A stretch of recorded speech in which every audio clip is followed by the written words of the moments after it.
I'd like to now invite Dr Brink to take over and to talk to us about the what's been happening over here and how they've been dealing with it and what the plans are. Is that right? Yes, thank you so much. So I thought I'd take you through our COVID journey, and I'll try and highlight some of the good and the bad times that we've had during this journey. So if I can have the first slide, please, and the next slide, please.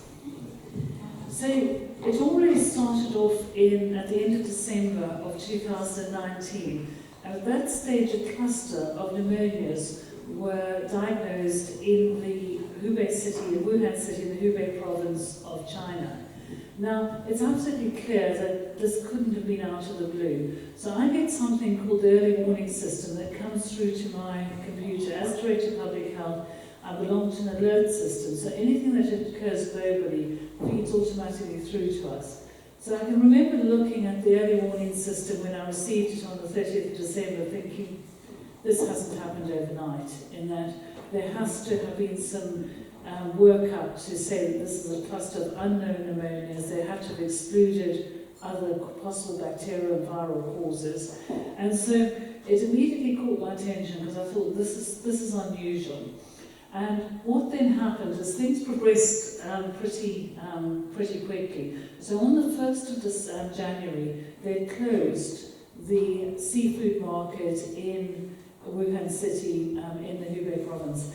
And what was interesting about closing that is they came down very quickly from announcing that cluster of pneumonias to closing the seafood market very quickly.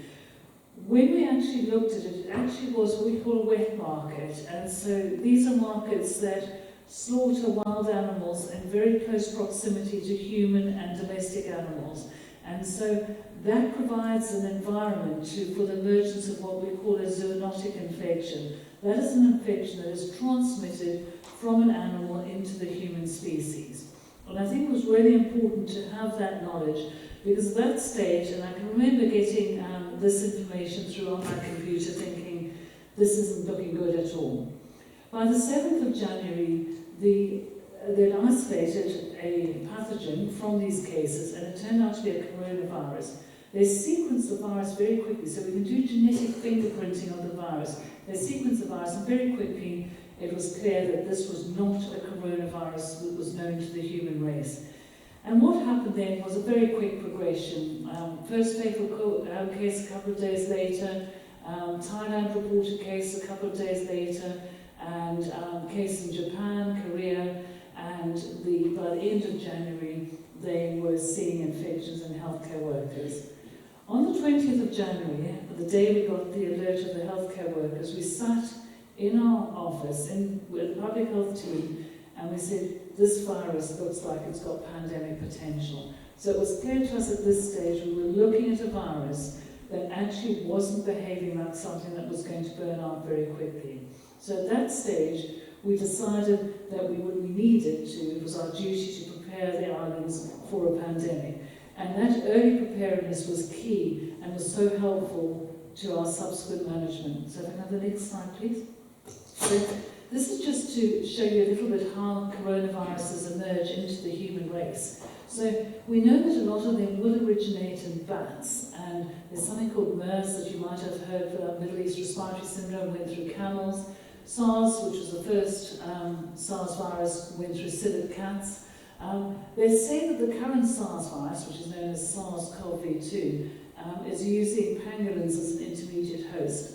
I'm not entirely convinced about that, because pangolins are vegetarian. I'm finding it very difficult to see how pangolins and bats would intermingle, so you get the transition from bats to pangolins to humans. So that's the current theory, but I think there's a lot to still be learned from this. So that's where we are with the various coronaviruses. There's 6 coronaviruses that can infect humans.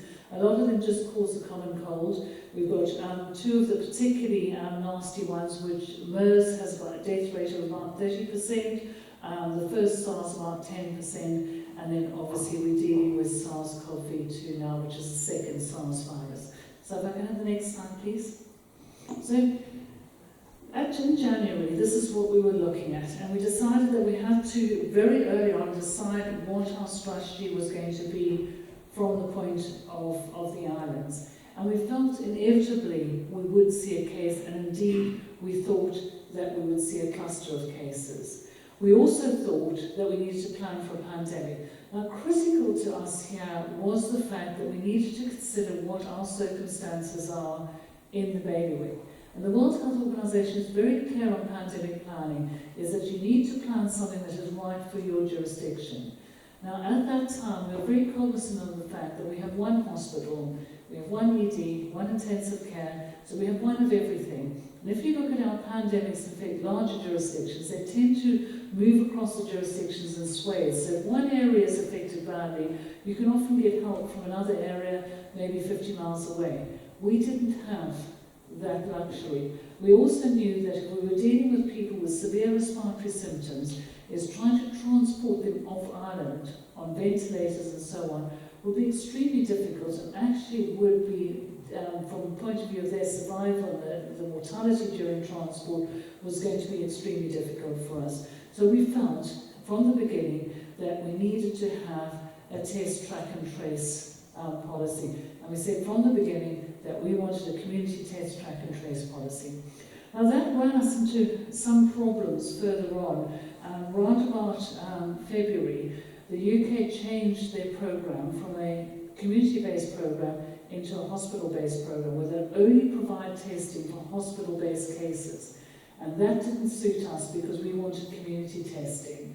And that ended up with a series of letters and emails going backwards and forwards, and eventually we had to get Boris Johnson to intervene to actually say that we were entitled and it was right for us to run our own strategy, and that we wanted to do a community strategy, and we felt that that was appropriate, and we needed to be allowed to pursue our own strategy independent of Public Health England. And that was really important for us. So that was the first time that we had to actually say we're not going to follow a UK-based policy.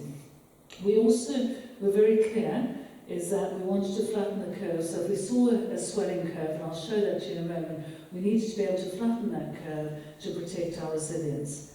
From the beginning, we also recognised the central role of what's called non-pharmaceutical interventions. So NPIs, as they're known for short, are things like masks, hand washing, social distancing, border closures, so everything other than drugs and vaccines that you use to control the virus.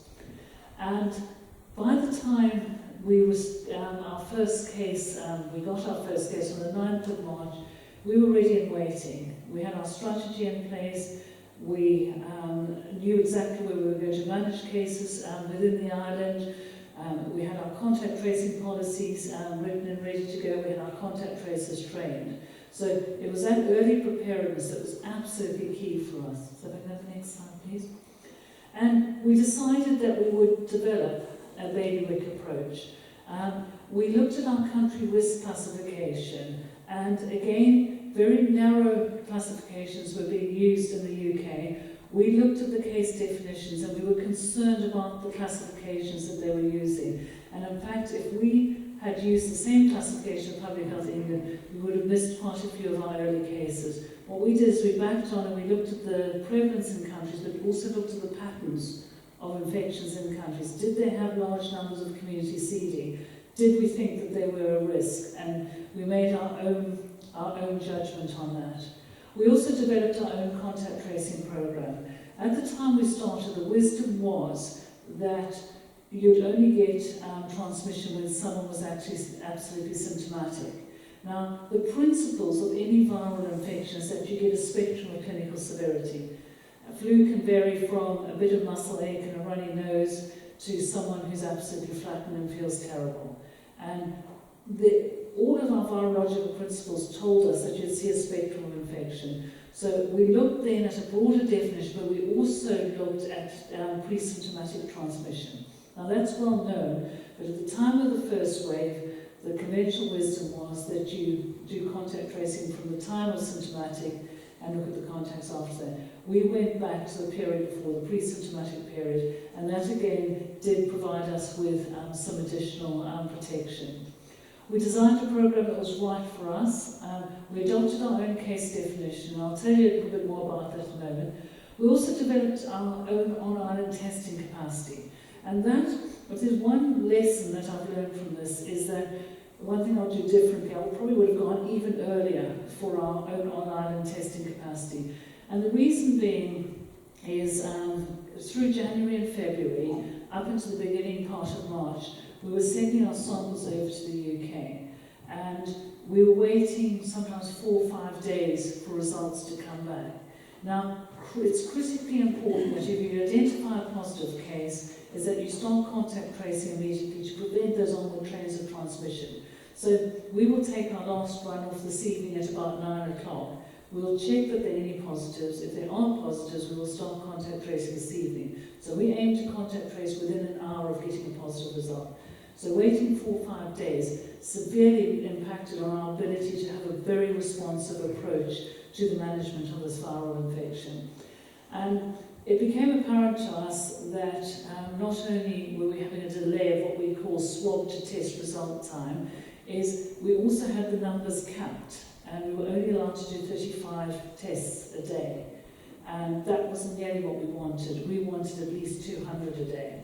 And so we thought the only thing that we could do was develop our own on-island testing capacity. It was the best decision we made. We bought the equipment, we trained the staff, we've now got a fully fledged molecular laboratory on Guernsey which we can use for so many other diagnostic processes. Really, really important. And as we go into winter, we're looking at how we can use the technology of the kits to enhance our flu diagnosis, our diagnosis of other winter respiratory tract infections. So really important. The other thing that we were absolutely passionate about was a whole islands approach. This was not a public health problem. It was not our problem, it was our problem.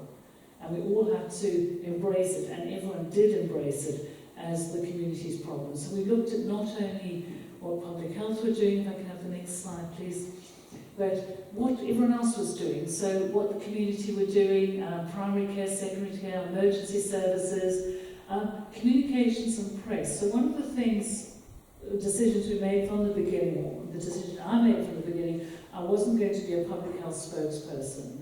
If I was doing things that were going to impact on people's lives, I owed everyone the courtesy of standing in front of them, saying these are the restrictions and these are why we're doing the restrictions, and dare I say, this is the evidence that backs the reasons, and actually sharing that. And it was quite interesting because I had quite a lot of armchair epidemiologists join me and correct my modelling, and one particular fantastic guy got into quite a sort of conversation with him, and eventually when I released about my third or fourth modelling, he said, and you're 0.07 out. And I said, I wrote back to him, I said, I'm glad I'm only 0.07 out, I can live with that one. But that type of interaction really got people involved. And actually, I think criticism and scrutiny is good, because if you think I've got it wrong, tell me, and I'll have a look at it. So I think that's really good. But also with the press, I said to them at the beginning, you can ask me anything. The only thing I'm asking is that if you want a precise figure, then you need to tell me, because I can tell you roughly the X number of people in South House Station on the island today. We've tested X number of preoperative cases. I can give you a rough guesstimate, but if you want precise figures, tell me. Other than that, bring it on and ask me whatever you want to, because I think that it makes it a more honest and free flow of information. We took advice from the external bodies, and we looked at the advice from the World Health Organization, from the ECDC, European Centre for Disease Prevention and Control, from Public Health England, from Health Protection Scotland. So we looked at all of those bodies, looked at the information, but always backtracked and sense-checked as to whether it was right for us. And obviously from our point of view, really positive was that whole islands approach. So we worked as a single unit, and it didn't matter whether it was pathology, public health, the acute services. It was a job to be done, and how we do it. And as I said earlier, there were people within Charles Fossard House, central government, who were really supportive and worked all the hours they could to actually support what we were doing. And particularly through March, going into April, and late February, we were getting into work at 5:36 in the morning, working till 11 in the evening, because it was really long hours, and through the end of March we were in our first wave, is the support we had from everyone and the community. we'd sometimes go out, it had been a long day, and someone had left a cake on the doorstep for us. So that type of thing was amazing. And I can remember there were things, we had some really bad days. I can remember where I was standing when I got told about the first death. And it was really brought it home that someone had lost a loved one at the start of this pandemic. And that was so poignant to us. And every single time we had a death, it was almost like it was a personal failure, and that we sort of had to try not feel too personally about it. So it was trying to get that balance and looking after the team, making sure we kept our resilience and kept going. So if I can have the next slide, please. Oops, gosh. And so this was an example of how we looked at our defining what we did in the bailiwick. And this was our expanded case definition. So after we saw our first 140 cases within the bailiwick, it became clear to us that actually the symptomatology of fever or cough or shortness of breath was too restrictive. And we looked then at the symptoms in our cases, and loss of sense of smell and taste was absolutely prominent in this group. And so we included that about 4 weeks before they did in the UK. The other thing that was very clear to us, in older people, the symptoms could be atypical, and it was really important that we looked at that in great detail. So we had 2 large outbreaks in care homes, and it became clear to us with those that people weren't necessarily presenting with a fever or cough or shortness of breath. Often it was just not themselves, very subtle cognitive impairment, sometimes a bit of diarrhea, but it was really subtle. And we thought if we were going to be responsive and provide the best service we couldn't stick with such a restrictive case definition. So on the 8th of April, we changed our case definition to include those. We did get a bit of questioning as to why we changed it from various bodies in other jurisdictions, but we felt that we'd done our analysis, we looked at it as far as possible, we backtracked to look at what global data was available, and we felt that that was the right definition to use. And in fact, this now forms part of a lot of the standard definitions, so we were pleased that we changed our definition when we did. If I have the next slide, please. So the other thing that we felt we really needed to do, and something that I don't think we did fast enough, is look at our own on-island testing capacity. And that became available on the 27th of March, and I can remember it was a Saturday. I was so proud when we did our first on-island run. And we initially achieved testing rates of 180 a day, which was way in excess than many places were doing. And we now have taken delivery of a robot and a big multi-platform extractor, so we can extract the samples automatically. We can test very large numbers using our robotic pipetter. One of the problems if you're pipetting out 2,000 samples, you'll lose accuracy, human accuracy will go down. And so that's why we're using a robot to do that. And we've got a big platform to do our extraction and amplification on. So it's really, really positive. So that's 2,000 a day here is equivalent of 2 million tests a day in the UK. So we're really, really chuffed that we've got it up to that level. And we've also expanded our testing program. Not only do we look at people with symptoms, but we look at asymptomatic people. So those of you who've been in for surgery, pregnant women and so on will get tested as part of our surveillance program. People going to surgery we test because of the effective anaesthetic if someone's COVID positive, and we also look at other groups as well. So we're continually trying to make sure that we don't have any infection on our own. So if I can have the next slide, please. And this is what our world looked like from January to June. So it was quite surreal because public health services are localised in Levocador, which is the 1960s building as you go up on the right into the hospital.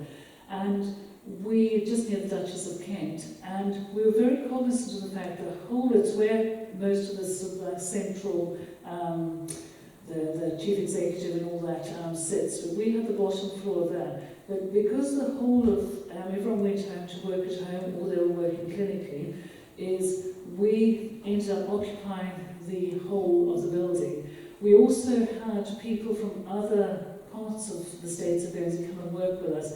So the States Analytical Lab came and worked as contact tracers, as did some of the environmental health officers. So we had people doing all sorts of different jobs within the service. But we were very conscious of not getting infected, that actually we were a small team and we didn't want one or all of us to become infected with COVID-19. And again, there are some unsung heroes, and the two women that were absolutely amazing were the cleaners at Revocador. They made it their absolute mission to keep the place spotlessly clean. So every surface, every door handle was wiped every night. They cleaned every computer surface, and they were absolutely amazing. And again, no one acknowledges the work that they do, but they kept us healthy. And really, we need to be aware of the huge effort that was put in by so many people. And one of the hallmarks of COVID-19 is it is more transmissible inside. And so all of our meetings were outside. So they were all outside and socially distanced. And that was really important to us. But we also had only one person per office. So if one of us became sick, we never sat in the same office. We did remote calling to each other, so we used to work on something called Teams. So we communicated between the offices using Teams, and the rest of the time we stayed in our offices. So although we could all meet together, if we had a meeting, it was always outside. And it shows sort of like how the team worked. So Emily was responsible for developing the arm that was all resulting in all the tests. So she was coordinating that.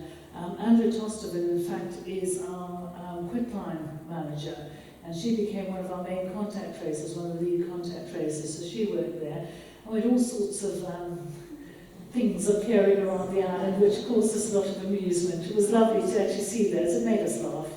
So if I can have the next slide, please. And as you can see here, we all kept social distance. We had to speak using microphones. So one person would circulate to the person asking the question, repeat it through the microphone, because we couldn't have the microphone from person to person. And we also didn't want to talk loudly. And we sat and had our meetings like that.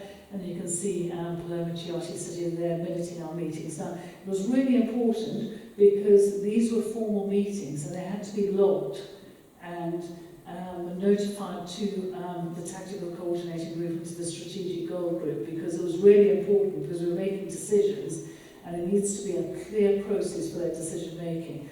So Paloma sat as our logist there, and that was our life, and it was really important. And there's the next slide, please. What we also got was incredible support from the community, and I have to say that is one thing that really meant more than you'll ever know to us. Because particularly if we'd had a bad day, if we'd had a death, the day that we had deaths, it really, it was very demoralising and very sad for the team. And actually getting this continued well of support that we felt behind it made the world of difference to us and was so important. And we got lots of letters and cards from children, and my whole office is just a riot of colour with all the cards and letters we got. And I've kept every one of them, because we so appreciate them. And just reading stories to children, engaging with the children was also important, not only speaking to the adults of the community, but also speaking to children, because you would fundamentally change their lives as well. And again, we owe them that courtesy and respect, just to say, well, this is what is happening. Take time to do children's COVID, ask them what's worrying them. And again, I think that's so important, just to keep that communication going. So if I can have the next slide, please. And that, of course, is my lovely husband who's sitting there. But what was really interesting and was really difficult is that we had to divide our house into 3 areas. So my mum's here as well, and my mum was in one part of the house. Carl, my husband, was working on the labour ward, but also looking after COVID-positive patients there. And I was working in another part, and we couldn't do it. None of us, we didn't obviously want to bring anything back home to Mum, but we also, Carl and I, didn't want to make each other ill. And so we lived parallel lives for about 3 months, literally in 3 parts of the house. And it was quite surreal. We'd wave to each other and take our little plates of food back and eat them ourselves. But it was everyone did what they had to do to get through it, and for us it was separating into 3 units, and I think we all survived, and we all talking to each other still, so that's good. Go on the next slide, please. Then back to that side, my husband always said he saw more of me on television than he saw in real life. So as we came through to April, we started seeing that cautious optimism, and I can remember looking at that graph and thinking, I remember looking at about here thinking, we're getting there, and then starting to feel, yes, we were starting to make progress, and that was really important when we saw those first shoots of light to say we think we're actually winning. And if you have a look at the next slide, please. So just before I show you the modelling, this just shows us what happened in our first wave. So we had 252 cases, and we had 13 deaths that were COVID related. There were 14 people that died. One person died with COVID, not of COVID. They died of another cause. And we had 3 presumptive deaths as well, which I'm pretty sure were COVID related, but we didn't formally make a diagnosis on that. So that was what happened to us in our first wave. And if we have the next slide, please. It was also important to look, and this is our first wave, just showing the case attribution. That was really important for us to define the case attribution because it showed us where our efforts should be directed to. So if you can see from the grey line, all of those early cases were attributed to travel. So COVID came into our island through travel, and I think it's really important as we move on to acknowledge that we had 13 defined deaths, proven deaths, and 3 presumptive, and not one of those people had left the island. All 16 of them had COVID brought to them. So I think we need to be respectful and acknowledge that as we make future plans. But you can see the travel associated. The context of the known cases, which is illustrated here, is not something I worry about too much, because those are people that we know about, that we've got in source isolation, so they're isolated from the rest of the community. We've defined, we've tested them because they're contacts. But you can see the effect in the blue and green of the 2 care home outbreaks. The point that the groups that worry me most are the unknown community source, so the community seedings. Those are cases that just pop up in the community and you don't know where they've come from. So those are really important to focus on those if you're looking at ongoing transmission in the community. So if we can have the next slide, please. So I thought I'd pause here and talk about some of the critical decision making. So before I talk about lockdown, some of the key times when we probably were at our most stressed was in relation to the supply of PPE.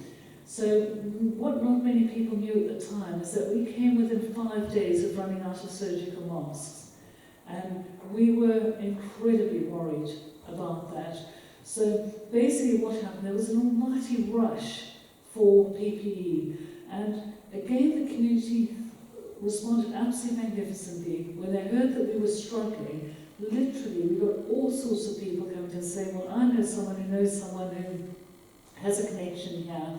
And basically, when we got 50,000 masks in, it was like, thank you, you know. And that was because of the community effort that we got those masks in. So we were really, really worried at that time. And we also were worried when we were making our decision about going into lockdown. And I can remember going into lockdown and walking into the Civil Contingency Authority, and at that stage there was a video camera up, and the communication team were there, and the bailiff said to me, do you realise this is the greatest deprivation of liberty since the Second World War? And that really, really focused what was happening to us. But there were 3 very defined reasons, and we thought about this really clearly.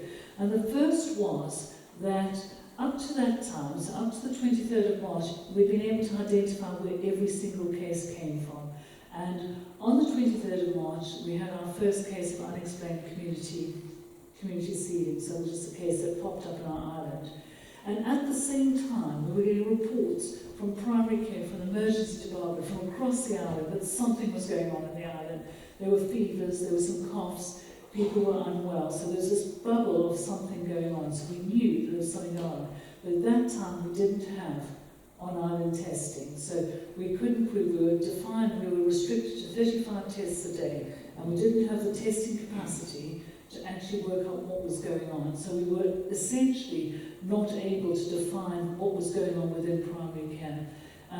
We were waiting 4 or 5 days because the UK by now was overwhelmed. 4 or 5 days for results, and I think they just thought I was trouble because I phoned so often to ask for the results, but it was too long. We couldn't manage cases in real time, and there were also questions of they were saying, well, we'll do 35 tests a day, but we might have to restrict it tomorrow. And I was saying, well, I need 200 a day, please, at least.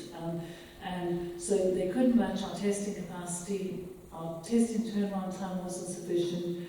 We'd had our first case of community seeding, and there was definitely something going on in the community. So it was for those 3 reasons that we defined it really clearly that we felt it was right for us to go into lockdown. So the next slide, please. And I'm showing you this slide to show you the modelling of the effect of lockdown.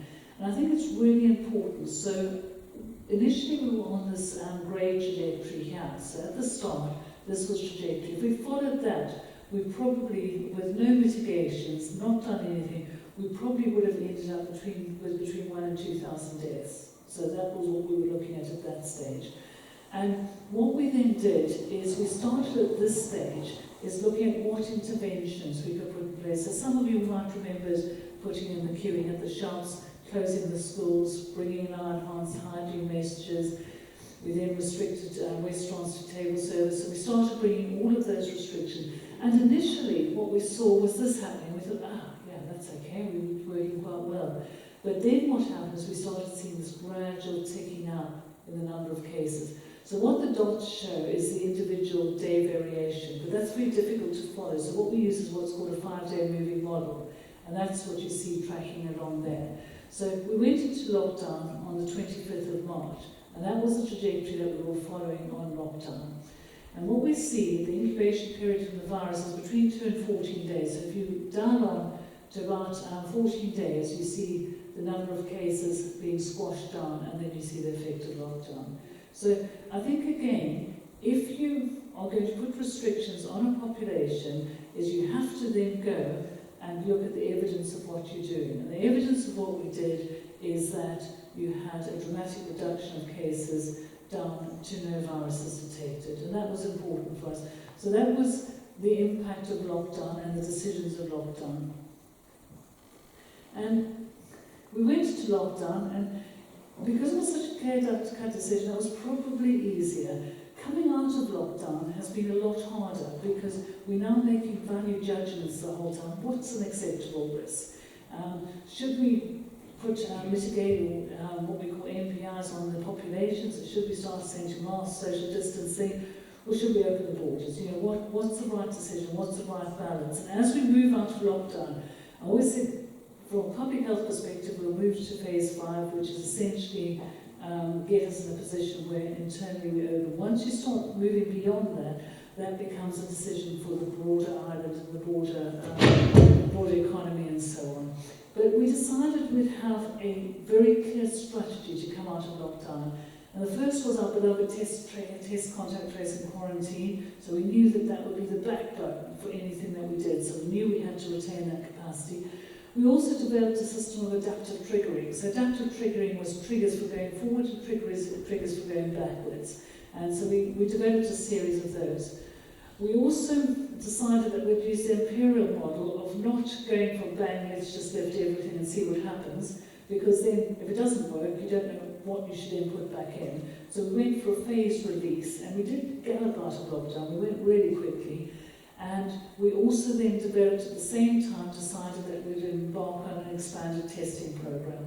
So just ramp up our testing. Our current testing capacity is now at about 550 a day. As from a week and a half's time, it will be between 2,000 and 2,500 a day. So it's just continually pushing and getting more capacity. So if I can have the next slide, please. And we also decided what our principles for exiting lockdown should be. So we mustn't lose what we've gained because the population's fought hard to get there. We also need to be absolutely clear that everything we do is not without risk. It's now about balancing the risk and balancing the mitigation. So we need to be clear about that. And again, our beloved backbone of test, trace and quarantine. Thank you. So we've essentially reached phase 5 now, and phase 5 means that there are no internal restrictions on the island. So we've got absolutely nothing. Life, to all intents and purposes, is back to normal with the exceptions of border control. So that's where we are at the moment. Now, it's always very difficult to look at what other places are doing. So the Isle of Man has a very similar program to ourselves. Jersey has retained their restriction on the community, so their gathering size limits, you can't sing, the schools exist in bubbles. So they've got a number of restrictions on the island, but a free border policy. Who knows what eventually is going to be the right program. So I think it's really important that we look what we do, we analyse, but keep looking at what other people do. We must never be inflexible in our approach. From a point of view of internal business activity, that's back to normal. Our restaurants, bars, clubs, pubs, all of that are open without restriction. And one of the things that I am proud of is that we got our children back to school. So we got our children back to school on the 8th of June. We were the only place in the British Isles that they got their kids back. And that was really important. It's fundamentally important to have children back in education, but also it's all very well if you have good facilities, you have a whole of laptops, and your child can be educated safely. Not all children on the island can. Not all of our children had computers. So we have to be really cognizant. They were sitting in a kitchen with a couple of other children, weren't able to have a room where they could do their studying quietly and so on. So we need to be really clear to make sure that all of our children have that opportunity. So then have the next slide, please. And this is what our life looked like over the summer. So, many of us visited Sark, that was Rockane, on the day of the Rockane Regatta. We saw the Blue Arrows, we went to Alderney, we had the Isle of Man over playing rugby, playing football. So our life over the summer with our staycation campaign is a lot of people really enjoyed the summer. It was tinged with sadness for some people because they couldn't have their relatives travel over and see them, and it was hard for us to get the balance. And I get a lot of letters saying, this is awful for me, and I'm thinking, yeah, I know it's awful for you. How do we balance all of the risks and mitigations? So it was sometimes quite difficult because you want to try and help everyone, but you're just not able to. So look at the next slide, please. So if we go to our border controls, we're looking at an effective vaccine and treatment. Now, we've been told to be vaccine ready by the end of this year for COVID-19. Don't think we're going to get to large numbers, but I think we will. It's likely that we'll get some vaccine before the end of the year. It's still controversial about who will be given the vaccine first. We will go along the same lines as what's called JCVI, which is the Joint Committee of Vaccine and Immunisation. According to our calculations, 34,000 islanders will be eligible for the vaccine.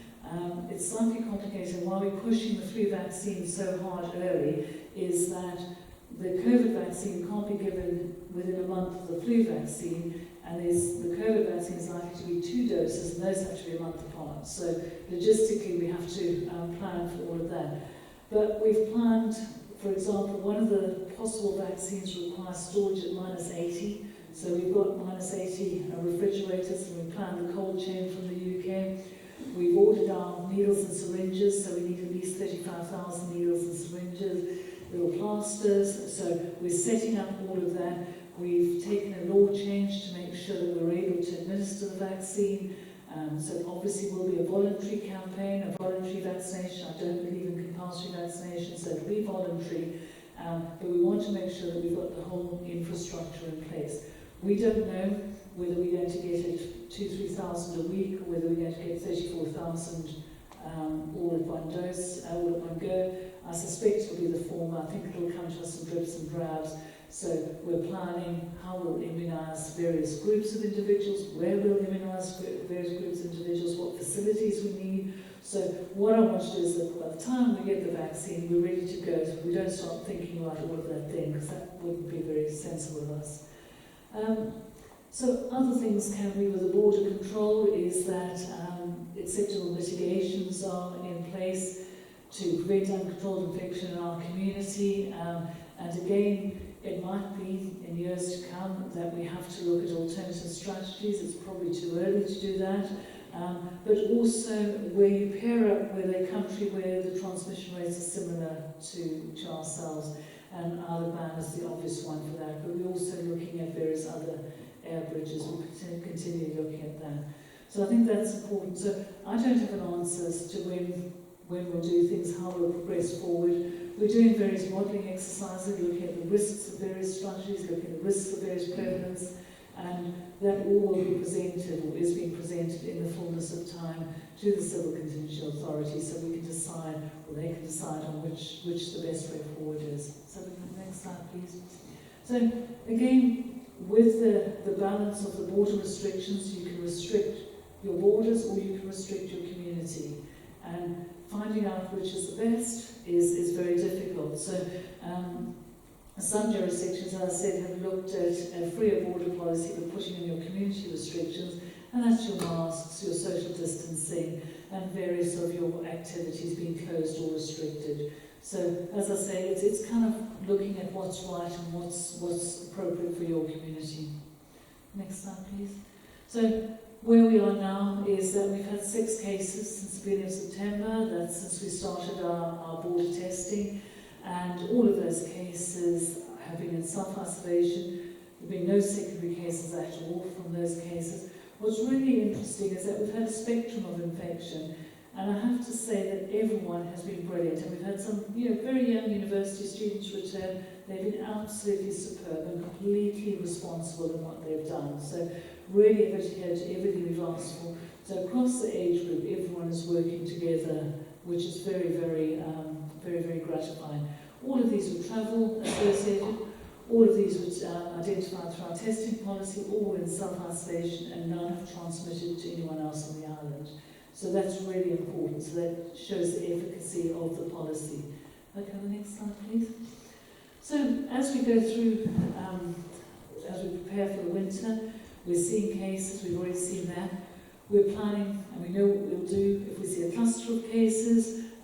We're also planning for winter planning, so we could have a difficult winter this year, we don't know. So we're looking at our flu immunisation, we're looking at how we do testing in the winter, so we're looking at how the diagnosis occurs in primary care. So as a multidisciplinary group with primary care, secondary care, public health services, community services, we're all working together on a comprehensive winter plan, and that's being chaired by our Medical Director, Peter Raby. We've also got a plan for a second wave. We're hopefully going to avoid that, but we are planning what we do in the event of a second wave, how we'll manage that, and as I said earlier, we're planning for a mass vaccination program. So although we're looking at what we're doing with regard to borders, we're also looking at all of those scenarios, and we've got plans for each of those scenarios, but I do like to be prepared with regard to that. So if we go to the next slide, please. And this essentially is a tension that we always face. So it's a protection of infection with COVID-19. So looking at how we can protect islanders against infection with this virus, but also then looking at the broader health and well-being. What does self-isolation do to people? How important is border connectivity? What's the impact on the economy? So it's trying at all times to balance the tension between those two, and look at how we can, what relaxation restrictions we can give, what the mitigations and what the risk to the population is. And I was on a call with Professor Chris Whitty, the CMO from England, a couple of days ago, and he made a comment that I thought was really important. And he said, every risk you take as an individual, as a healthcare professional in your decision making, you're taking that risk on behalf of your community. And I thought that was really, really important, because it really focused me as each risk we take as decision makers or as individual members of society, you're taking that risk on behalf of your community. And I think we were talking about that earlier, and I think that's really, really important as we move forward. So I think from our perspective, this has been a Guernsey Together approach. We wouldn't have got through this without all of you as a community. I wouldn't have got through it without all of the public health team and the amazing backing that I've had from them, but also the wider estates of Guernsey. We are moving forward to look at how we manage the next 4 months, and I think that's going to be important. We're looking at the repatriation of our students over the winter months. I've called it Operation Jingle Bells, and I got into trouble for that, but I think it's a brilliant name, and I'm sticking by it. So I thought Operation Turkey, no, that's not so nice. Operation Jingle Bells, a good ring for that, but there you go. And so we're looking at that, but actually that has a good public health reason, in that I'd like to see the students separated from perhaps some of the more vulnerable people on our Lifeline medical flight to Southampton. So we're looking at all of these things, how we can manage and mitigate risk. So I think that's all I've got to say, so thank you very much.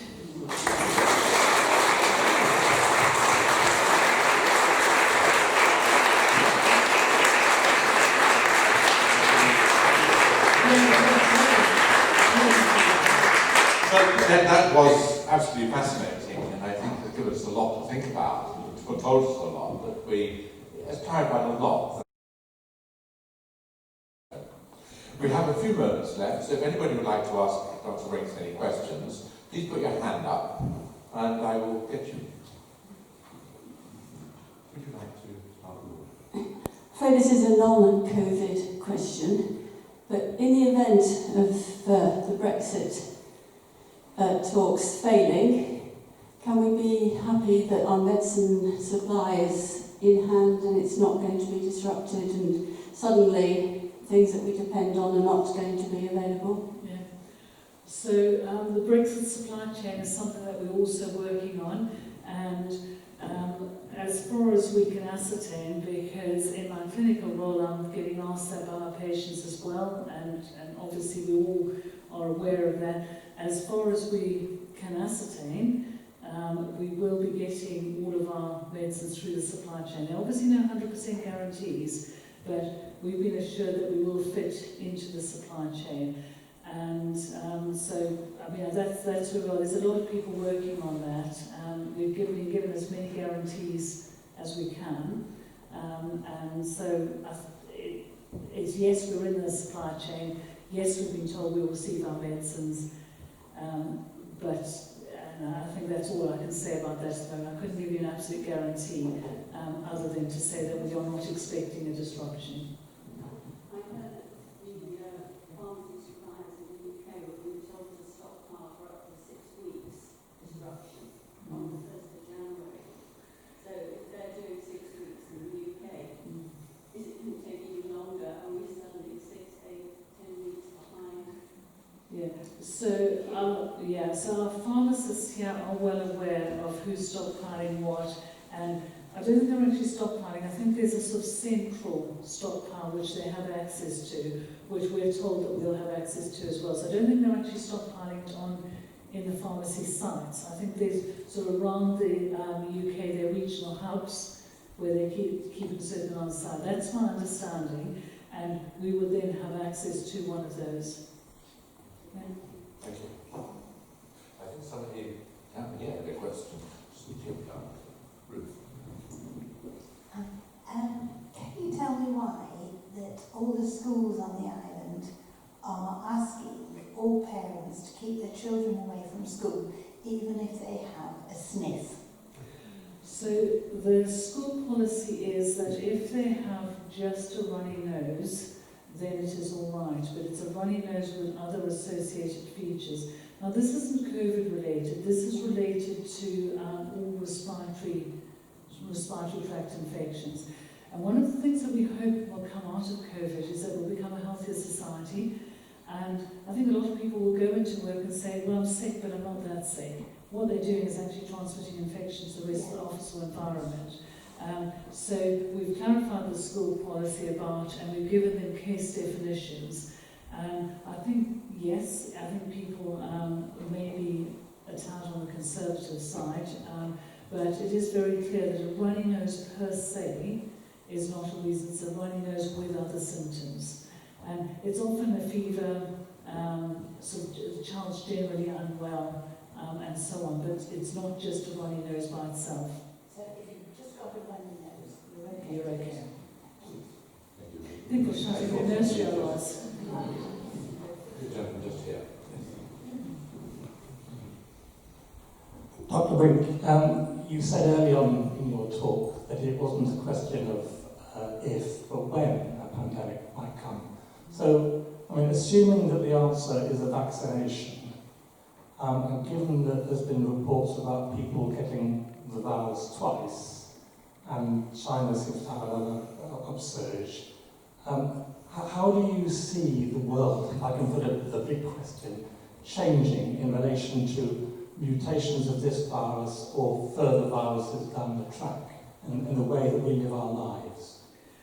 So I think the first part of our answer is the last comment you made, is the way that we live our lives. So I think what we are learning is how zoonotic infections occur. So a pandemic frequently occurs when a virus jumps from an animal species, always occurs from an animal species into a human. So we're looking, for example, there is a big move now to ban things like wet markets where you get that close juxtaposition of wild animals, humans, domestic animals. So it's looking at our practices, so that's the first thing.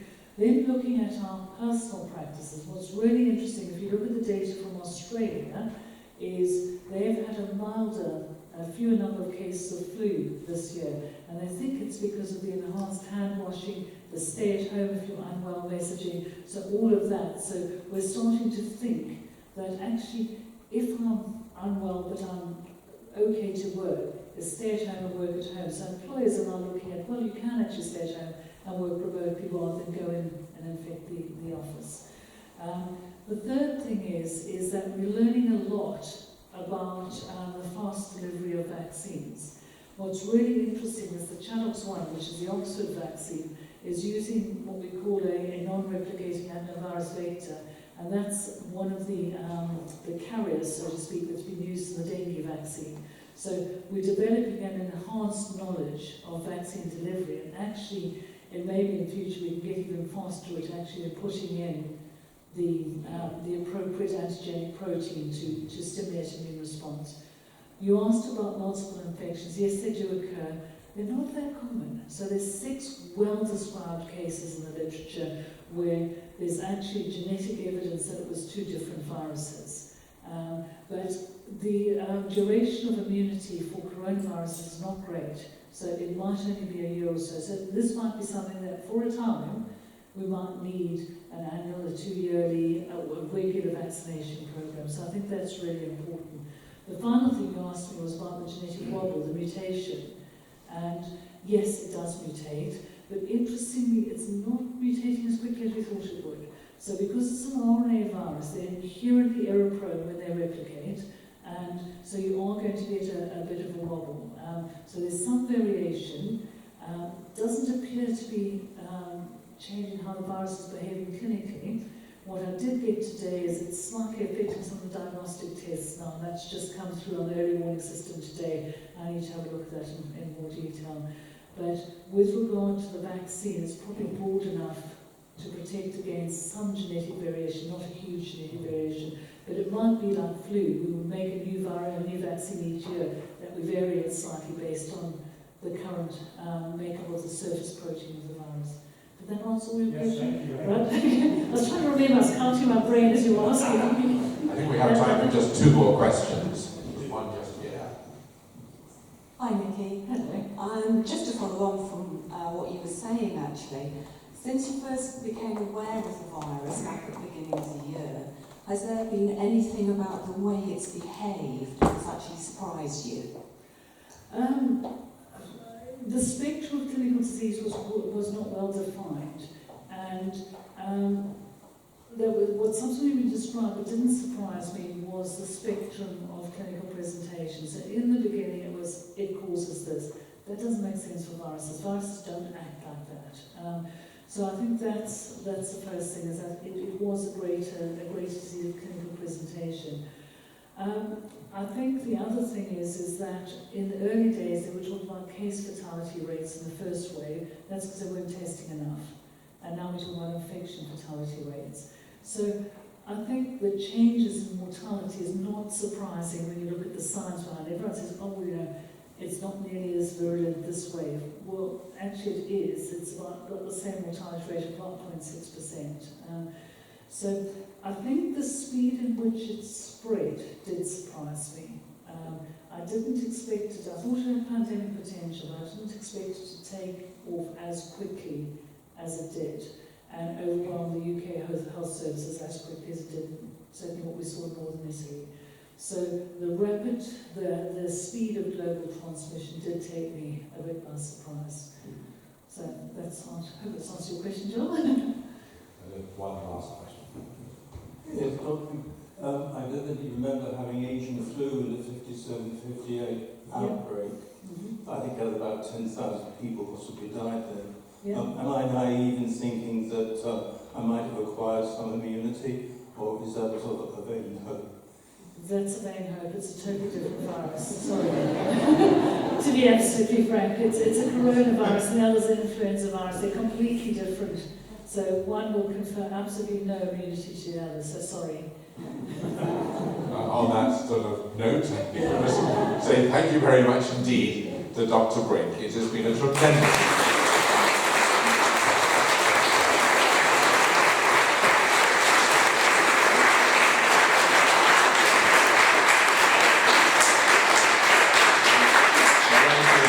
very interesting evening, and thank you all very much for coming, and I hope you enjoyed it as much as I have, and as interesting as I have found it, and I wish you a safe journey home. Thank you very much.